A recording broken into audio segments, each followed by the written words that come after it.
This is Obsuna. Obsession!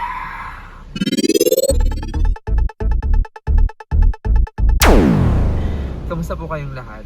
Today is May 12 and today nga we are celebrating Eid holidays. So it will be 5 days of no work.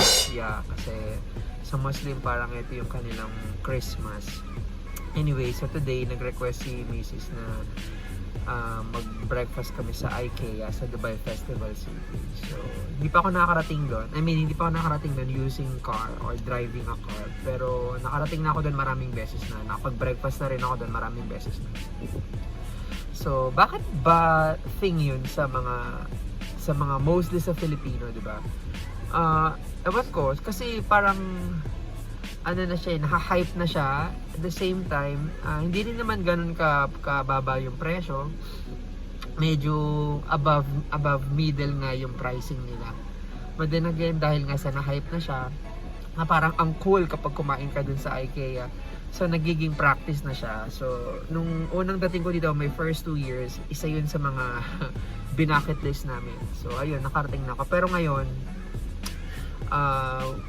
driving sa IKEA myself, hindi pa ako nakarating. Sana hindi ako malitaw.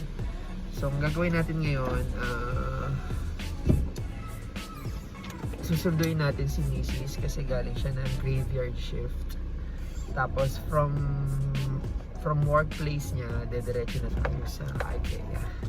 Anyway, I think bukas yung pinaka-celebration ng Eid 13. Pero sana open yung breakfast sa IKEA kasi this year dahil nga sa pandemic yung Ramadan medyo naging lenient siya ng very very light. So siguro dahil inisip nila kung magsasara pa sila during Ramadan hours, baka wala na sila totally kitain yung mga restaurant. So we'll see. Ang plano talaga namin ngayon, just a little bit of sharing. Our plan is to have picnic at the creek park. So I was really planning to buy some English breakfast, yung mga sausages na yan, tsaka mga salami, bacon, yun yung mga gusto namin binibreakfast. Pang social level. Ayun. So kaya lang yesterday na-figure out namin na it's Ramadan, so baka bawal dun sa mga public places na kumain. So, canceled siya. Ayun. So, until we decided nga na to have an IKEA breakfast today. So, I am going to show you definitely what will be our experience sa IKEA. I don't have any idea how to go there by car. But then again, I have my Google Map with me. It'll help me, and yeah, I'll see you next time, or I'll see you later. I'll see you later. Hello lang. So, paano? 10 a.m. doon na sa Ramadan. 10 a.m. pa magbubukas? Yes. So, diretso na lang tayo. 10 a.m. Ano oras na ba?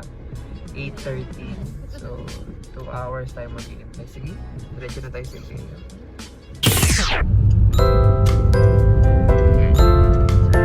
In 200 meters, turn right onto Gateway Avenue.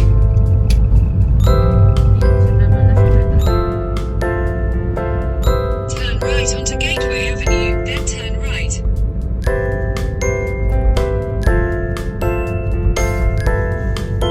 Turn right, then you will arrive at your destination.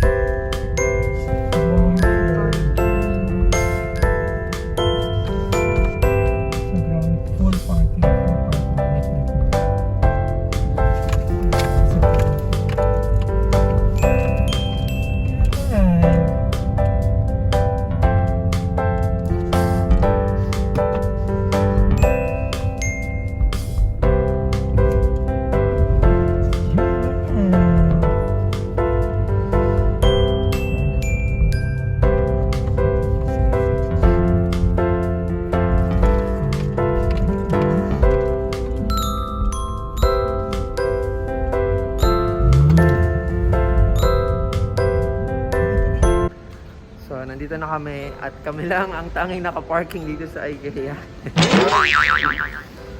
So, titingnan natin kung bukas siya. Kasi nga 10 AM pa kasi Ramadan time. Ayun, buti na lang may isang sasakyan. Mahirap pala pag first time mo dito kasi ang daming mga turns tsaka runabout. So, yung kaibigan ko, naligaw siya. Shout out, Olivia. Naligaw daw sila dito for 2 hours.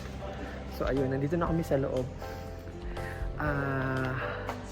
Mabilis lang pumunta kasi mula dun sa workplace ni wifey.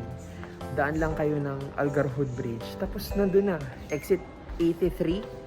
Exit 58, D83 yung road. Kanan kayo, Ikea na siya. Siguro 5 minutes lang siya. Ayun, so halika na. Puntahan na natin kung saan man tayo dadalhin ito. Kasi gusto niya mag-breakfast. So, sarado pa. Ayun. Kaya nagbukas ng mall. Oo. Sarado pa lahat. Sarado pa lahat. So, nandito na tayo sa may Ikea. Tingnan natin kung pwede na siya. Ganda, parang Enchanted Kingdom. Open na daw. Naswerte si ate girl. Nabuksan na yung Ikea.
Hi po, good morning. How are you? Like to have some Indian breakfast po, arroz caldo, green cheese. Yes po. Select picture po. Save lang po, design.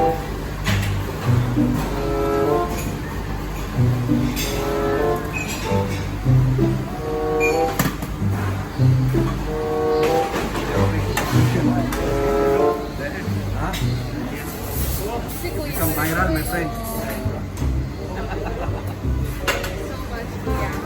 Kuya, ano po to? Hipon? Hipon. Hindi po. Tinanong ko lang. Galing talaga ni Kuya eh.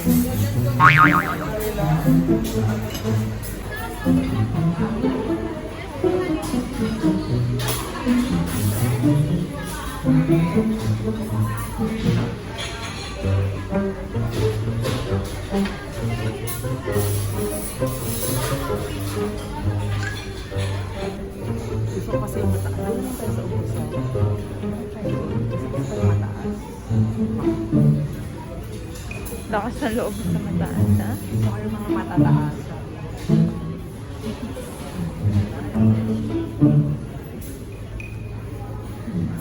Sige, serve mo yan. Paki-serve nga, please. Tanggalin lang.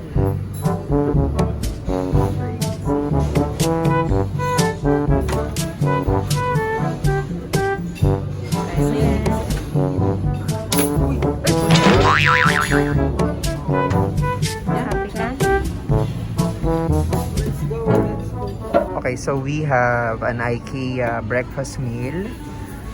Yun yung 6 different items. So we have here chicken sausage, we have hash brown, bacon, scrambled egg, mushroom, and beans. Then syempre hindi mawawala yung orange juice. Tapos temperatured bottled water and a chocolate cake. So complete, okay, complete set Ikea. Let's try it out. Breakfast. So, unahin natin yung scrambled egg.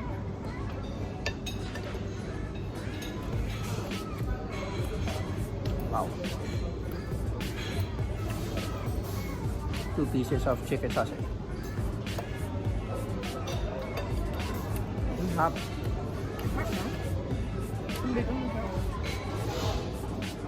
Mura to sa sa 19 dirham. Hash brown. No, this is a hash brown. Oh, it's a hash brown. Ito na. Yung kanilang mushroom.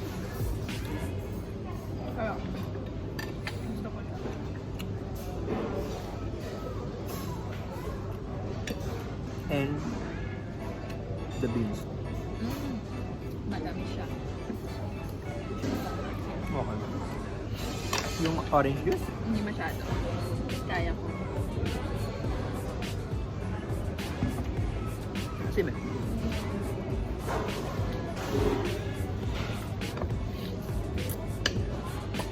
Let's go taste the bacon. Kaya lang yung bacon nila hindi masyadong well done. Okay ka. A few moments later. So, nagde-dessert na lang tayo ngayon. Busog.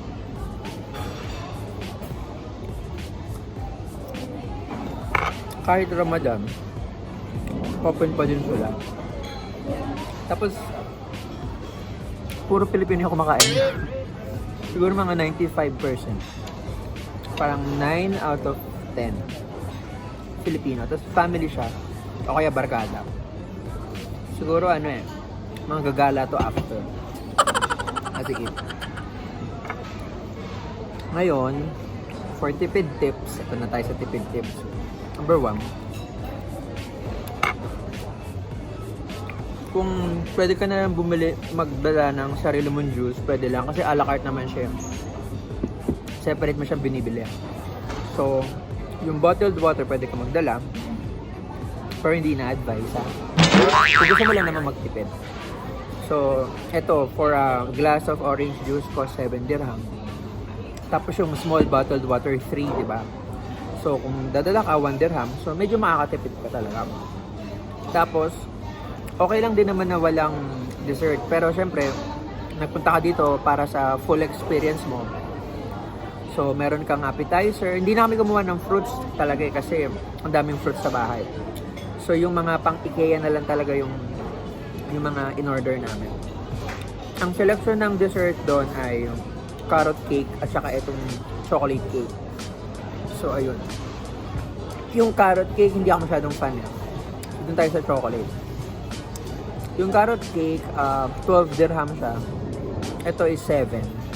Kasi hindi naman ako masyadong fan ng carrot cake. So, ito na lang, chocolate cake.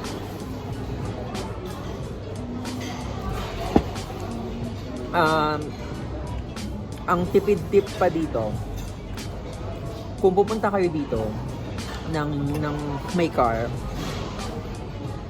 mahihirapan kayo. But then again, kasi ang daming mga runabouts. Ayun. So, buti na lang medyo mabilis si Google Map kanina. At walang sasakyan. So, kahit ang daming runabouts, nakatama naman ako ng direction. Ang tipid tips na pwedeng sa ating sabihin, kung punta kayo dito, it has to be group. Tapos mag-taxi kayo, mura lang. Kasi, ang bus dito, bibihira bibihira. Ang isa lang actually ang alam kong bus mula Dera City Center. Magano ka 53, kaya lang marami pang lakad yun. So, yun. Kung marirate natin ang Ikea experience, lagi naman 10 out of 10. Kasi una, sa mga Filipino, pag nasa Pilipinas tayo, hindi naman to common. Diba? Ito yung medyo one notch higher ng food court Kasi pag sinabing Ikea breakfast, branding siya na yung experience na hindi mo siya mararamdaman sa ibang klase ng food court or ibang klase ng eatery sa breakfast. So pag sinabing Ikea breakfast, so meron siyang certain na standard tsaka certain na experience na you can never get. So gumamit tayo ng backup. na full yung memory ng cellphone. Oh. Ayun, so close na lang natin dito. 10 out of 10. At saka from time to time, masayang i-experience nyo din to. So, in-encourage ko kayo na experience nyo rin to. Isa to sa mga bucket list check na kailangan nyo ma-experience kung kayo ay nandito sa Dubai. And then, yun lang. Sana na-inspire kayo. And until next time. Alola!